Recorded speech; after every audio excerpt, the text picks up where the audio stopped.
আসসালামু আলাইকুম এভরিওয়ান, কেমন আছেন সবাই? আশা করছি অনেক ভালো আছেন। আমিও ভালো আছি আলহামদুলিল্লাহ। আমি আবারও হাজির হয়ে গেছি আপনাদের সঙ্গে আরও একটি রেসিপি নিয়ে। আজকের পর্বে আমি করে দেখাবো গোলাপ জামুন। এই গোলাপ জামুন মিষ্টি অনেক ইজি একটা রেসিপি। আপনারা আমাকে ফলো করলেই আপনার বাসায় এই মিষ্টি বানিয়ে খেতে পারবেন। আমার ভিডিওটি যদি ভালো লাগে আপনাদের কাছে তাহলে অবশ্যই লাইক ভুলবেন না। আর বেশি বকবক না করে আপনাদের দেখিয়ে দিই তাহলে আমি এই গোলাপ জামুন কীভাবে তৈরি করেছিলাম। এখানে আমি একটা বাটি নিয়ে নিয়েছি, তারপরে এখানে হাফ কাপ ময়দার আটা নিয়ে নিয়েছি, চাইলে আপনারা গমের আটা দিয়েও এটা করতে পারেন। আর নিয়েছি হাফ কাপ পাউডার মিল্ক, এটা না দিলে হবে, তবে দিলে টেস্ট লাগে, খেতে অনেক মজা লাগে। তারপর নিয়েছি 2 টেবিল চামচ চিনি আর 3টা এলাচ আমি গুঁড়ো করে নিয়েছি, তারপর দিয়েছি আর দিয়েছি বেকিং সোডা অল্প দিয়েছি 1 চিমটি, আর দিয়ে দেবো এখানে 2 টেবিল চামচ সয়াবিন তেল দিয়ে এই মিশ্রণটা ভালোভাবে মেখে নিব। এটা ভালো করে মেখে নিতে হবে যেন একদম শক্ত, হাত দিয়ে মুঠো করা যায় আটাটা। এই যে দেখুন, তাহলে বুঝবেন হয়ে গেছে। এবার আমি এখানে দুধ নিয়ে নিয়েছি। দুধটা প্রথমে আমি ভালো করে জাল করে নিয়েছি, তারপর ঠান্ডা করে এখানে আমি দুধ দিয়ে মেখে নেব। দুধের পরিমাণটা বলতে পারছি না, কারণ আপনাদের কম বেশি লাগতে পারে। তারপর এটা ভালো করে মেখে নিতে হবে, অল্প অল্প দুধ দিয়ে ভালোভাবে মেখে নিতে হবে। এই মিশ্রণটা কিন্তু হবে একটু চ্যাটচ্যাটে টাইপের হবে, অতটা শুকনা হবে না। আপনারা ভালোভাবে মেখে নেবেন।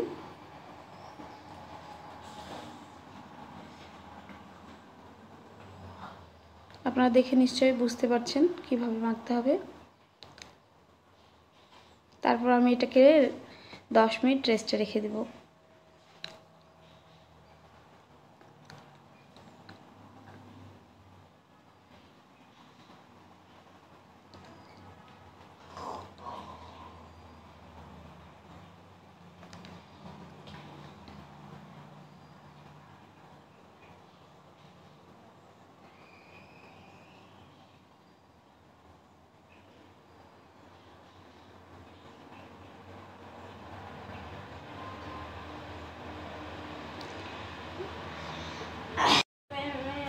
কথা বলিস না, হয়ে গেছে। তারপর এখানে আমি শিরা করার জন্য নিয়েছি 1 কাপ চিনি। এখানে আমি যে কাপে ময়দা আর পাউডার মিল্ক মেপে নিয়েছিলাম ওই কাপেরই 2 কাপ চিনি দিয়ে দিয়েছি, হাফ কাপ এটা ছিল, তো হাফ কাপ 1 কাপ, আর দিব 3 কাপ পানি।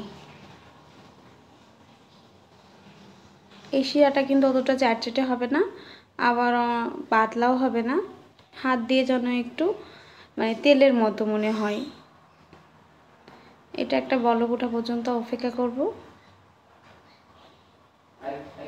শিরাটা মিষ্টিগুলো এখন আমি করে নেব।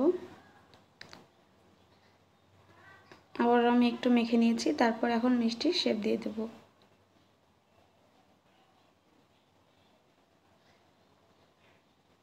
যে এভাবে হাত দিয়ে গোল করে মিষ্টি করে নিতে হবে।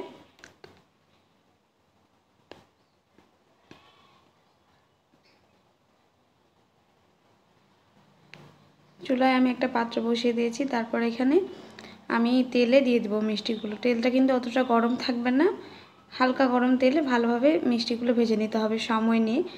বেশি হাই হিটে ভাজলে কিন্তু ভিতরটা শক্ত হয়ে যাবে, ভালো হবে না, ভালোভাবে শিরা ঢুকবে না। তাই হালকা আছে ভালো করে মিষ্টিগুলো লাল লাল করে ভেজে নিতে হবে। আপনারা যেরকম কালার চান সেরকমই কালার হবে। এই যে আমার মিষ্টিগুলো রেডি হয়ে গেছে। তারপর আমি এখানে শিরায় মিষ্টিগুলো দিয়ে দিয়েছি। এই যে দেখুন, দিতে মাত্রই রস কিন্তু অনেকটা টেনে নিয়েছে। এই মিষ্টির জন্য আপনাদের 2-3 ঘন্টা ওয়েট করা লাগবে না, আধা ঘন্টার মধ্যে সব মিষ্টিগুলোতে সব কটা মিষ্টিতে রস ঢুকে যাবে। এই যে আমি একটা বাটিতে সার্ভ করে নিয়েছি। দেখুন দেখতে কি সুন্দর লাগতেছে, দেখে জিভে পানি চলে আসছে নিশ্চয়। এই মিষ্টিটা খেতে কিন্তু অনেক সফট আর অনেক মজা, একদম দোকানের মতো। আপনারা অবশ্যই একবার ট্রাই করবেন। আর কে কে বানিয়েছিলেন আমাকে কমেন্টে জানাতে ভুলবেন না। আমি অবশ্যই আপনাদেরকে একটা মিষ্টি কেটে দেখাচ্ছি। দেখুন কত সফট, একদম রসে টইটম্বর হয়ে আছে, আর খেতে তো পুরোটাই দোকানের মতো। এই যে দেখুন ভিতরে কত সুন্দরভাবে রস ঢুকেছে। এই গোলাপ জামুন খেতে অনেক মজা, অনেক, আর কম খরচেই তৈরি হয়ে যায়। ছানা নেই, ছানা লাগবে না এটাতে, শুধু লিকুইড দুধ দিয়েই আটাটা মাখতে হয়।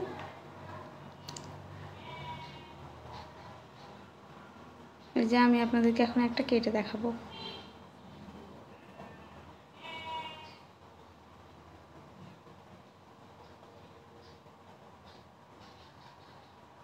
এই যে দেখুন আমার ভিতরে কি সুন্দর রস ঢুকেছে।